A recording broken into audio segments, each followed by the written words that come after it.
తాకట్లో ఉన్న మీ బంగారం ఈ రోజు ఎంత ధర చేస్తుందో కొమ్మూరి గోల్డ్ వాళ్ళకి కాల్ చేసి ఫ్రీ గోల్డ్ కాస్ట్ చెక్ చేసి చెప్తారు. అందరికీ నమస్కారం. సుమన్ టీవీకి స్వాగతం. నేను గీతాంజలి. ఇవాళ మనతో పాటు ఉన్న అతిథి శ్రీ శ్రీ శ్రీ ఆనంద శివకామేశ్వరి సన్నిధానం పీఠాధిపతులు శివకామేశ్వరి ఆనందమయ్యి అమ్మ. శ్రీమాత్రే నమః అమ్మ.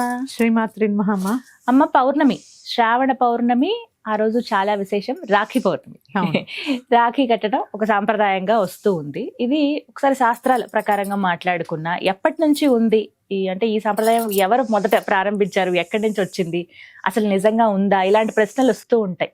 అందులోనూ ఈసారి గ్రహణం వచ్చింది. మరి గ్రహణం కాబట్టి రాఖీ కట్టొచ్చా, ఏ టైంలో కట్టాలి, ఎప్పుడు అంటే ఏ సమయం లోపు కట్టేయాలి, ఆ రోజు ఇంకా ఏమైనా విశేషం ఉందా, ఇలాంటివి మాట్లాడారు. రాఖీ పౌర్ణిమ ముందు ప్రేక్షకులందరికీ ఒక విన్నపం. ముందు రాఖీ అన్నా చెల్లెలు ఇద్దరు కట్టుకుంటారు కదా. సరే, మన కుటుంబంలో మనం కలిసి ఉండాలి, ఒకళ్ళకొకళ్ళు రక్ష అని కట్టుకుంటూ ఉంటాం. ముందు ప్రతిజ్ఞ చేసుకోండి, నువ్వు నాకు రక్ష, నేను నీకు రక్ష, మన ఇద్దరం దేశానికి ధర్మానికి రక్ష. ఇది ముందు కావాలి. ఎందుకంటే భక్తితో పాటు దేశభక్తి కూడా అవసరం. ఆగస్టు 15 జెండా పెట్టుకుంటే కాదు, అందరూ కత్తిపట్టి యుద్ధం చేయక్కర్లే, మన ధర్మాన్ని పాటిస్తే చాలు. ఇది కూడా భక్తి, ఇది కూడా దేశభక్తి. మన హిందూ ధర్మం అంత గొప్పది. ఎందుకంటే మన భారతదేశం జగద్గురు స్థానం ఎప్పుడు. అందుకని రాఖీ అన్న బాగుండాలని చెప్పి చెల్లెలు కడుతూ ఉంటుంది. ఆ చెల్లికి సంతోషంగా రక్షగా ఉంటాను నేను అని చెప్పి పసుపు కుంకుమలు ఇచ్చి చక్కగా చెల్లిని తృప్తిపరిచి పంపిస్తాడు అన్న లేకపోతే తమ్ముడు. ఈ సాంప్రదాయం ఎప్పటి నుంచి ఉన్నా కూడా చాలా ఆమోదించవలసినటువంటి విషయం. ఎందుకంటే ఆ రోజు ప్రత్యేకంగా ఎక్కడున్నా ఆడపిల్లలందరూ వెళ్తారు. నేను కూడా వెళ్తాను. అవునా? మా తమ్ముడు ఆ రోజు రాఖీ కట్టకపోతే నేనే వెళ్ళాలి, అలుగుతాడు. లేకపోతే వెళ్ళాడు ఆఫీస్కి, నేను వెళ్ళి రాఖీ కట్టిన తర్వాత వాడు ఆఫీస్కి వెళ్తాడు. అంటే ఇక్కడ ఏంటి అంటే వాళ్ళిద్దరి మధ్యలో ఉన్నటువంటి ఆ యొక్క ఆప్యాయత, వాళ్ళు ఏదో పెడతారు అని మనం ఆశించి వెళ్ళద్దు. ముందు ఆడపిల్లలకి చెప్తున్నాను, తృప్తిగా వాళ్ళు ఏది ఇస్తే అది తీసుకోండి. అది ఏదైనా పర్వాలేదు, తృప్తిగా తీసుకోండి. ఎందుకంటే మీరు ఆ ఇంట్లో తృప్తిగా బయటకు వస్తే వాళ్ళు బాగుంటారు, వాళ్ళు బాగుంటే మిమ్మల్ని బాగా చూసుకుంటారు. క్లేశ మాత్రం కూడా మామూలు భాషలో చెప్పాలంటే కొంచెం కూడా అస్సలు మనసును నొప్పించుకోకుండా హాయిగా ఆనందంగా భోంచేసి పసుపు కుంకుమకు మించినటువంటివి ఏముంటాయండి, అవి పుచ్చుకొని రండి. అందుకని ఇది మాత్రం ఆడపిల్లలకి ప్రత్యేకంగా చెప్తున్నాను. ఎందుకంటే అమ్మా ఇప్పుడు ఎవ్వరూ పంపించరు, కానీ సంవత్సరానికి ఒకసారి పాపం రాఖీకి ఆడపిల్లల్ని కూడా పంపిస్తారు. ఎప్పుడో మేము వస్తాము, ఇది కొనరా అది కొనరా అని కొంత ఉంటుంది ఆడపిల్లలకి. తల్లిదండ్రుల దగ్గర నుంచి అన్నదమ్ముల దగ్గర నుంచి ఆ స్వేచ్ఛ ఉంటుంది. కానీ వాళ్ళ స్థితి కూడా మనం తెలుసుకోవాలి, అర్థం చేసుకోవాలి. వాళ్ళకి ఉంటుందమ్మా, ఎవరు అక్క చెల్లెలకు పెట్టాలని ఎవరికి ఉండదు, ఉంటుంది. కానీ వాళ్ళ పరిస్థితులు, అన్ని పరిస్థితులు ఒక ఫైనాన్షియల్ గానే కాదు, అన్ని మూలాల నుంచి అన్ని పరిస్థితుల్ని ఆలోచించుకుని. ఎందుకంటే ప్రతి ఆడబిడ్డ ఒక ఇంటికి ఆడపిల్లే. అందుకని ఇది ఒక్కటే, నేను ఇంకెంతకన్నా లోతుగా కొన్ని విషయాలు చెప్పలేం కాబట్టి అర్థం చేసుకుని చక్కగా వాళ్ళు ఇచ్చింది పుచ్చుకుని రండి. తర్వాత మగపిల్లలు కూడా రాఖీ కట్టి వదిలేస్తారమ్మా. ఇక అంతే. ఆ తర్వాత ఆడపిల్ల ఏమైందో పాపం, ఎలా ఉందో పలకరింపు కూడా ఉండదు. రాఖీ పండగ అనేది సంవత్సరానికి ఒకసారి వచ్చినా సంవత్సరం అంతా కూడా కలిసి ఉండాలి. అందుకే మనకి ధర్మశాస్త్రం ప్రకారం మామూలుగా ఏంటంటే ఆడపిల్ల ఇంటికి కన్యాదానం అయిపోయిన తర్వాత భోజనానికి వెళ్ళకూడదమ్మా.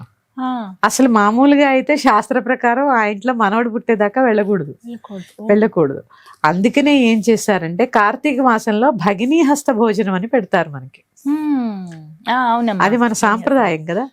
ఆ యముడికి యమునాదేవి ఆ రోజు భోజనం, రకాల వంటలు వండి, అది సాంప్రదాయం మనకి. ఆ రోజు భోజనం చేయాలి అనేటువంటిది ఒక సాంప్రదాయం. ఎందుకు అంటే అస్తమాను ఆడపిల్ల పిలవలేదు, అస్తమాను వాళ్ళు రాలేరు కదా.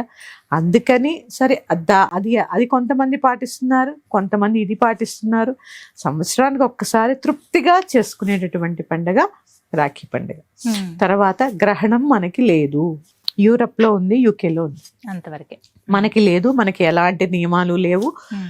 చక్కగా రాఖీ కట్టుకోండి. 27 నుంచి కూడా పౌర్ణమి మొదలైందని అంటున్నారు.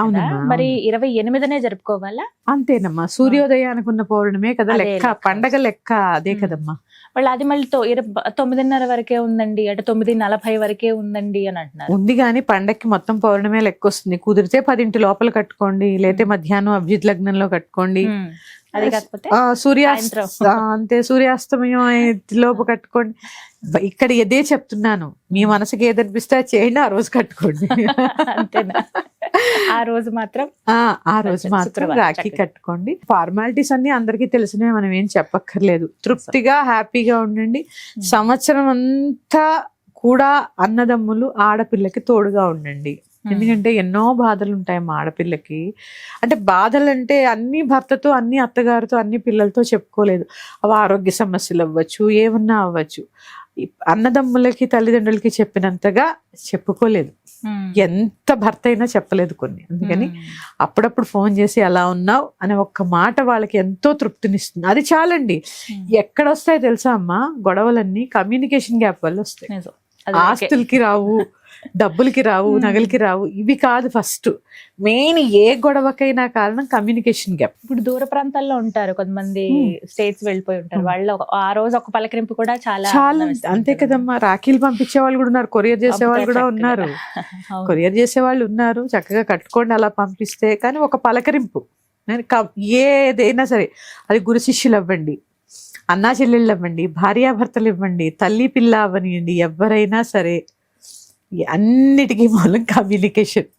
అది గ్యాప్ రాకుండా చూసుకుంటే ఏ రిలేషన్ అయినా బాగుంటుంది. ఒకప్పుడు అర్థం చేసుకునేటటువంటి విధానంలో కూడా ఉంటుంది. అంతే కదా. ఒక్కొక్కసారి కుదరకపోయి ఫోన్ చేయకపోతే వాళ్ళు నిన్ను పక్కకు పెట్టేశారు అనేది కాదు. అంతేకాదు, పరిస్థితిని బట్టి వాళ్ళే పరిస్థితిలో ఉన్నారు, వాళ్ళే టెన్షన్ లో ఉన్నారు. ఇవన్నీ ఎందుకంటే అమ్మా, మనము కుటుంబానికి విలువ ఎక్కువ మన ధర్మంలో. కుటుంబ వ్యవస్థ చాలా ముఖ్యమైనది. అందుకే మన వారాలు చూడండి, సోమ మంగళ బుధ గురు శుక్ర శని. సోమవారం సోముడు, తర్వాత వెంటనే ఆవిడ గౌరీదేవి, తర్వాత బుధవారం వెంకటేశ్వర స్వామి అనుకున్నాం, లక్ష్మీవారం లక్ష్మీదేవి. ఇట్లా వరుసగా ఎక్కడ విడదీసినటువంటి సందర్భాలు ఉండవు, కలిపే ఉంటాయి అన్ని. పోనీ బుధవారం పోనీ మీరు గణపతి అనుకున్నా, శుక్రవారం శనివారం చూడండి, శుక్రవారం లక్ష్మీదేవి, శనివారం వెంకటేశ్వర. మామూలుగా మాకేంటంటే మా ఆంధ్ర ప్రాంతంలో గురువారాన్ని లక్ష్మీవారం అంటారు. ఇక మార్గశిర లక్ష్మీవారాలు మాకు విశేషంగా జరుగుతాయి కనక మహాలక్ష్మి దేవాలయాల్లో. విశాఖపట్నం అటు సైడ్ గురువారం ఎక్కువ చేస్తారు లక్ష్మీదేవి. మేము లక్ష్మీవారం అని గురువారం అంటాం. అంటే ఇలాగా కుటుంబ వ్యవస్థ ముఖ్యం మనకి. అందుకని కమ్యూనికేషన్ గ్యాప్ రాకుండా చూసుకోండి. అది ఏ పండగ అని ఏమని అందరూ బాగుంటారు. చాలా చక్కగా చెప్పారు. ఇక శ్రావణ పౌర్ణమి, జంధ్యాల పౌర్ణమి, అలాగే హయగ్రీవ జయంతి అమ్మ ఆ రోజు. అవును, వీటి గురించి కూడా వివరంగా తెలియాల్సిన అవసరం. చాలా మంది రాఖీ అంటే ఆ రాఖీ ఒక్కటే ఆ రోజు నన్ను అనుకుంటారు, కానీ ఇది కూడా ఉంది. జంధ్యాల పౌర్ణమి అంటే యజ్ఞోపవేత ధారణ ఎవరైతే ఉపనయనం అవుతుందో వాళ్ళు మళ్ళీ అది మార్చుకునేటటువంటి రోజు ఈ యొక్క పౌర్ణమి, శ్రావణ పౌర్ణమి. రాఖీ పౌర్ణమి ఒకటే కాదమ్మా, ఆ రోజు పాత జంధ్యాన్ని త్యజించి జీర్ణించుకుపోయిన దాన్ని తీసేసి కొత్తది వేసుకుంటారు. గాయత్రి మళ్ళీ సంధ్యావందనం చేసుకునేవారు మళ్ళీ గాయత్రి చేసుకుంటారు, గాయత్రి హోమం చేసుకుంటారు. ఖచ్చితంగా ఆ రోజు క్షీరాన్నాన్ని గాయత్రికి నివేదన చేసి ప్రసాదం తీసుకుంటారు. ఇది వాళ్ళ యొక్క వ్యవస్థలో ఉంటే వాళ్ళందరూ చేసుకోవచ్చు. హయగ్రీవ జయంతి చాలా ముఖ్యమైనది. దేవీ భాగవత కథలో హయగ్రీవ స్వామి గురించి, అసలు అవతారం ఎలా జరిగింది అనే దాని గురించి ఉంటుంది. ఈయన ముఖ్యమైనటువంటి దేవత విష్ణుమూర్తి. ఆయనకు 4 చేతులు ఉంటాయి, శంఖము చక్రము ఉంటుంది, జ్ఞానముద్రను ధరించి ఉంటారు ఆయన. అంటే జ్ఞానానికి ప్రతీక. గుర్రపు తలకాయ ఉంటుంది ఆయన. జ్ఞానానందమయం దేవం నిర్మలం స్ఫటికాకృతి ఆధారం సర్వ విద్యానాం హయగ్రీవం ఉపాస్మహే. ఎలా అయితే మనం సరస్వతీదేవికి అన్నిటికీ మూలమైనటువంటి జ్ఞానం అనుకుంటామో, వైష్ణవంలో హయగ్రీవుడికి అంత ప్రత్యేకత ఉంది. అన్ని విద్యలకి ఆయనే మూలము. పిల్లలకి శ్లోకం నేర్పండి అమ్మా, చదువు బాగా వస్తుంది. చాలా విశేషం అండి ఆయన. మనకి లలితా సహస్రనామం ఉంది కదా, ఆయన ద్వారానే అందించారు కదా, చదివే ప్రతి ఒక్కరికి తెలుస్తుంది. హయగ్రీవాగస్య సంవాదంలోనే మనకి లలితా సహస్రనామం, త్రిశతి, ఖడ్గమాల, మీకు తెలుసా? ఇంకా రాజశ్యామలా సహస్రనామం, వారాహి సహస్రనామం, ఇవన్నీ బయటపడ్డాయి. వారి సంవాదంలోనే వచ్చాయి ఇవన్నీ. ఇవి. ఖడ్గమాల త్రిశతి ఎవరు చదవకూడదు, ఎవరు చదవచ్చు, ఇలా చాలా విశేషమైనటువంటి అన్ని కూడా, ఎందుకే చెప్పాను కదా, అన్ని విద్యలకి మూలం ఆయనే. ఆ శ్రీ విద్యకి కూడా మూలం ఆయనే. అంటే ఆయన కూడా అమ్మవారి యొక్క ఉపాసకుడు, అందుకే మనకి లలితా సహస్రనామాన్ని అందించారు. ఇంత విద్యకి ఆయన మూలం కాబట్టి ఆయన్ని స్మరించుకుని చక్కగా విష్ణుమూర్తికి ఇంత పానకం వడపప్పు నివేదన చేసి లలితా సహస్రనామ పారాయణ, విష్ణు సహస్రనామ పారాయణ చేసుకోండి. ఏది రాదు మాకు, మళ్ళీ చెప్తున్నాను, జ్ఞానానందమయం దేవం నిర్మలం స్ఫటికాకృతి ఆధారం సర్వ విద్యానాం హయగ్రీవం ఉపాస్మహే. ఈ శ్లోకం చదువుకోండి చాలు, చాలా విశేషం. పిల్లలకి ప్రత్యేకంగా ఇవి నేర్పించాలండి. ప్రతిరోజు ఈ శ్లోకము, ఒక గణపతి మంత్రం, గణపతి శ్లోకం, శుక్లాంబరధరం, హనుమాన్ ఒకటి, సూర్యుడిది ఒక శ్లోకం, సరస్వతి శ్లోకం, ఇవి నేర్పించండి. అసలు ప్రతిరోజు వాళ్ళకి ఇవి చదువుకుని స్కూల్కి వెళ్ళడం అలవాటు చేయండి. బాయ్ చెప్పడం కాదు, వెళ్ళేటప్పుడు అమ్మ మేము ఇది చదువుకుని స్కూల్కి వెళ్తున్నాము అని నేర్పండి. వాళ్ళ జీవితంలో అమ్మ, ఎందుకంటే కష్ట నష్టాలు మనిషికి సహజం, ఏ కష్టం వచ్చినా భగవంతుడు అండగా ఉంటాడు. నిజం. ధైర్యం.